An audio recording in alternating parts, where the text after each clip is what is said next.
अस्सलामुअलैकुम वरहमतुल्लाहि वबरकातुहू। दोस्तों, आज हम आपके सामने मुख्तलिफ उलमाए किराम की बातें सुनाएंगे कि तमाम मकतब फिक्र के उलमाए किराम मुफ्ती सलमान अजहरी साहब के साथ खड़े हैं।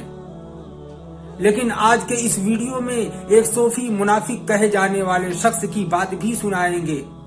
लेकिन इससे पहले एक खुशखबरी हम सुना दें कि कल मंगलवार को जूनागढ़ हाई कोर्ट ने मुफ्ती सलमान अजहरी साहब का रिमांड जांच जो 10 दिनों का था उसको 1 दिन का कर दिया।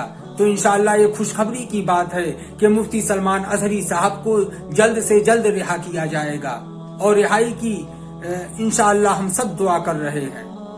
दोस्तों, ऐसे माहौल में हम तमाम मुसलमानों को एक और नेक बनकर रहने की जरूरत है।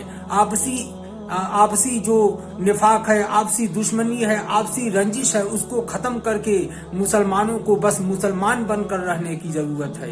अगर हम आपस में इत्तेहाद और इत्तेफाक को बाकी नहीं रखेंगे तो दोस्तों हम मिटा दिए जाएंगे।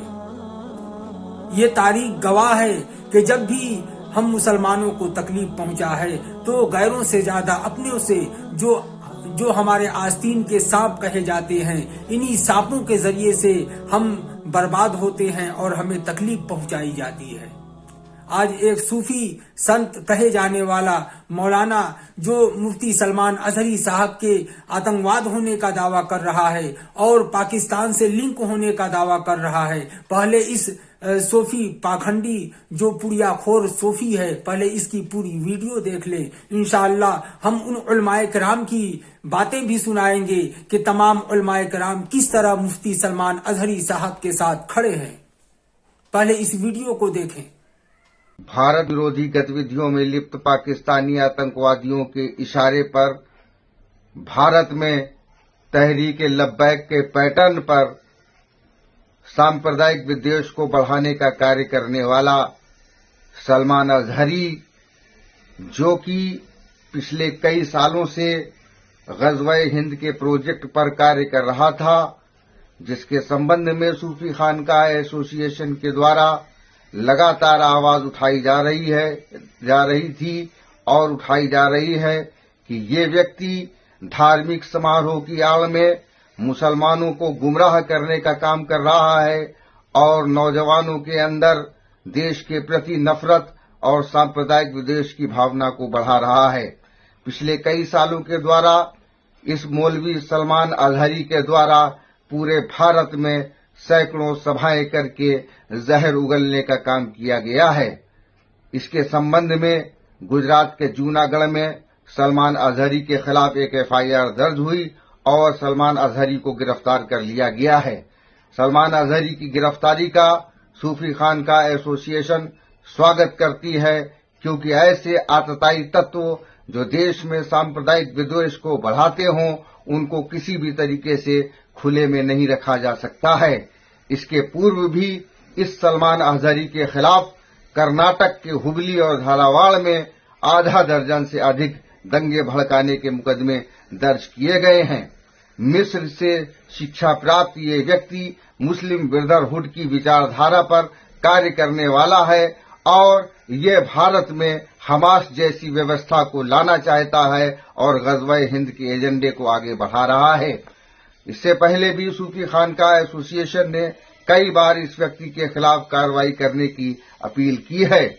हमने आज पुनः एक पत्र केंद्रीय गृह मंत्री को और गुजरात प्रदेश के मुख्यमंत्री और डीजीपी को लिखा है। हम मांग करते हैं कि सलमान अजहरी को यूएपीए में निरुद्ध किया जाए और इसके पाकिस्तानी कनेक्शनों की जांच की जाए और साथ ही इसके जो अन्य सहयोगी जो भारत में हैं, जो पाकिस्तानी आतंकवादियों के समर्थक हैं और जो किस प्रकार से इस पूरे देश का माहौल खराब करना चाहते हैं, इन सारी चीजों की जांच कराई जाए और इस व्यक्ति को कठोरतम दंड दिया जाए, ताकि ऐसे देश तोड़ने वाले तत्व अपनी हदों में रहें। और साथ ही सरकार को यह भी संज्ञान में लेना चाहिए कि जिस प्रकार एक अपराधी के समर्थन में पूरे देश में लोग सड़कों पर उतर रहे हैं, तो इसके पूर्व भी हम लोगों ने अवगत कराया था कि ये लगातार लोगों में विषगमन करके अपना आधार बना रहा है। अभी भी समय है इस पर और इसके समर्थकों के खिलाफ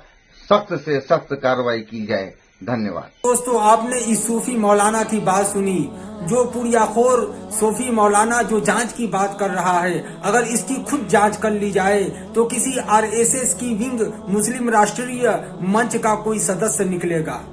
दोस्तों, ऐसे माहौल में जिसमें मुसलमानों के गम और गुस्से का माहौल है और तमाम मुसलमान एक दूसरे को मोहब्बत का पैगाम दे रहे हैं, इत्तेहाद और इत्तेफाक को बाकी रखने का पैगाम दे रहे हैं, आपसी तफरकाबाजी और आपसी फिरके को खत्म करने की बातें कर रहे हैं, ऐसे में ऐसे मुनाफिक मुसलमान भी हैं जो हम मुसलमानों के आस्तीन के सांप हैं।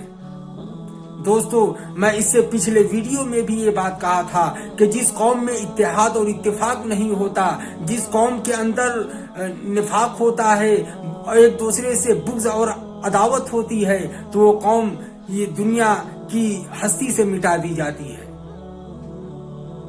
तो दोस्तों, हमारे उलमाए कराम, हमारे हक उलमाए कराम और तमाम हमारे इस देश के, इस मुल्क के तमाम मुसलमान मुफ्ती सलमान अजहरी साहब के साथ खड़े हैं। आप इन उलमाए कराम की बात भी सुन लें। मुल्क से मोहब्बत करते हैं, मगर अगर हमारे उलमा के साथ ये ज्यादती होगी तो बर्दाश्त नहीं की जाएगी। कहा, और जो तुम कहते रहते हो, ये तुम्हारे जो लोग कहते रहते हैं, सुबह शाम जो बयानबाजी करते रहते हैं, उसमें दिल्ली में ये कहा था कि गोली मारो सालों को, उसके साथ तुमने क्या किया, उसके साथ क्या किया। ये जो और बकते रहते हैं, इन्हें समझाओ, इन्हें लगाम दो, इन्हें समझाओ, उन्हें बनना, इन्हें यह भी बता देना कि तुम ऐसा बोलना नहीं जानते जैसा अल्हम्दुलिल्लाह हम बोलना जानते हैं। लब्बैक या रसूल अल्लाह, लब्बैक या रसूल अल्लाह। मुत्तहिद हो तो बदल डालो निज़ामे बातिल, मुत्तहिद हो तो बदल डालो निज़ामे बातिल, मुंतशिर हो तो मरो, शोर मचाते क्यों हो। इत्तेहाद उम्मत आज इस वक्त सबसे बड़ा मसला है। क्यों नहीं हमारे बड़े उलमा, तमाम मकातिब फिक्र के लोग मिलकर सर जोड़कर इसके हवाले से बात करते हैं कि आज सियासी तौर पर हमारा इत्तेहाद कितना जरूरी है। इत्तेहाद उम्मत और इंज़िमाम उम्मत, इन दोनों चीजों को अलहदा किया जाए। देवबंदी मकतबे फिक्र के हैं, अपने अकीदे के मुताबिक वो रहें, बरेलवी मकतबे फिक्र के हैं, अपने अकीदे के मुताबिक रहें, लेकिन इत्तेहाद उम्मत बनामे सियासत एक प्लेटफॉर्म पर अगर हम नहीं खड़े होंगे तो याद रख लीजिए, ये तो शुरुआत है। ऐसे न जाने कितने लोगों के साथ इस तरह का बर्ताव किया जाएगा। हम सलाम पेश करते हैं उन उलमा, उन मशाइख, उन अकाबिरीन को जिन्होंने खुलकर मुफ्ती सलमान अजहरी साहब का सपोर्ट किया है। अभी देखिए, एक प्रोग्राम में सैयद शबागत हुसैन साहब क़िबला ने खुलकर मुफ्ती सलमान अजहरी साहब का सपोर्ट किया है। मकतबे फिक्र का आलिम दीन, कल शायद गुजरात में उनका प्रोग्राम था, ट्विटर पे देखा, मुफ्ती सलमान नाम करके है, उनको एटीएस वालों ने पकड़ लिया कि आपने अपने अशार के अंदर, आपने अपने जुमले के अंदर में कुत्तों से ताबीर किया, किसी का कुत्तों से शायद उनका नाम लिया गया है। तो उनको एटीएस वालों ने पकड़ लिया कि आप भड़का रहे हैं, आपने किसका अपमान किया है। सवाल जवाब हो रहा है। टोपी और दाढ़ी वाला था, मौलाना था, सलमान नाम था, शेरवानी थी, तो आपने पकड़कर फौरन अंदर कर दिया। वहीं पर राजा सिंह तो बहुत भूखता है, वो तो कुत्ते ही की तरह भूखता है, उसको नहीं पकड़ा जाता। उत्तर प्रदेश के अंदर में कई सारे ऐसे लीडर हैं जो हिंदू मुस्लिम को लड़ाने के लिए बातें करते हैं। सोशल मीडिया में सैकड़ों वीडियोस मौजूद हैं, आप देखेंगे तो आपको पता चलेगा कि अनाप शनाप माइनॉरिटीज के खिलाफ गाली बकते हैं। किसी को एटीएस वालों ने पकड़कर अंदर नहीं किया। हम लड़ते रहे आपस में, अरे नहीं नहीं, सलमान अजहरी साहब तो देवबंदी मकतबे फिक्र का था, मानता हूं देवबंदी ये बरेलवी मकतबे फिक्र का था, मानता हूं कि बरेलवी, देवबंदी, अहले हदीस मकतबे फिक्र अलग अलग हैं, लेकिन आपको टारगेट सिर्फ इसलिए किया जाता है, you are Muslim, you have टोपी एंड दाढ़ी, यू हैव पगड़ी।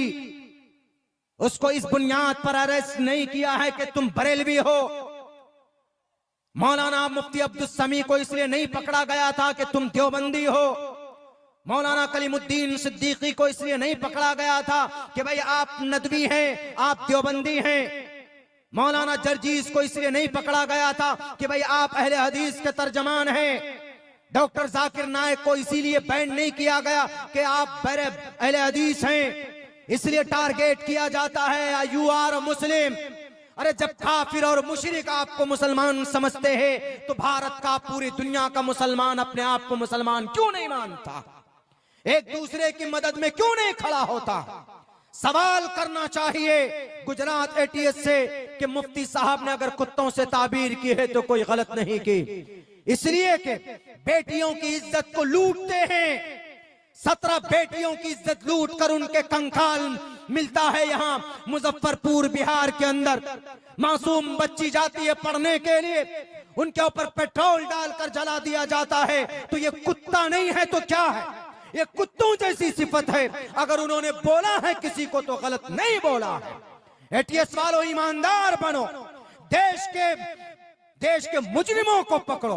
आपकी हथकड़ी विजय माल्या के हाथ में नहीं लगती, आपकी हथकड़ी मेहुल चौकसी के हाथ में नहीं लगती, आपकी हथकड़ी और दूसरे बाल मुकुंदाचार्य के हाथ में नहीं लगती जो देश के कानून और संविधान के खिलाफ बोलते। एक मौलाना, एक टोपी और दाढ़ी वाला जो सुन्नत रसूलुल्लाह का गुलाम है, जो आशिक रसूल है, जो अमन की बात करता है, जो सुकून की बात करता है, उनका मतलब यही था कि आज जुल्म का बाजार गर्म है। आज हर तरफ देखो तो जानवरों के बिल मुकाबिल इंसानों की कोई कीमत नहीं रह गई है। जानवरों को पूजते हैं लोग, इबादत करते हैं, और इंसानों को लोग मारते हैं तलवारों से। ये कुत्तागिरी नहीं है तो क्या है? इस हैसियत से अगर उन्होंने बोला है तो ये गलत नहीं है। दुनिया के किसी भी विद्वान से पूछ लीजिए जाकर के आप। लेकिन मेरे भाई और मुसलमानों, इबरत का मकाम तो हम लोगों के लिए कि ये सब कुछ हो रहा है, अल्लाह की मदद नहीं आ रही है।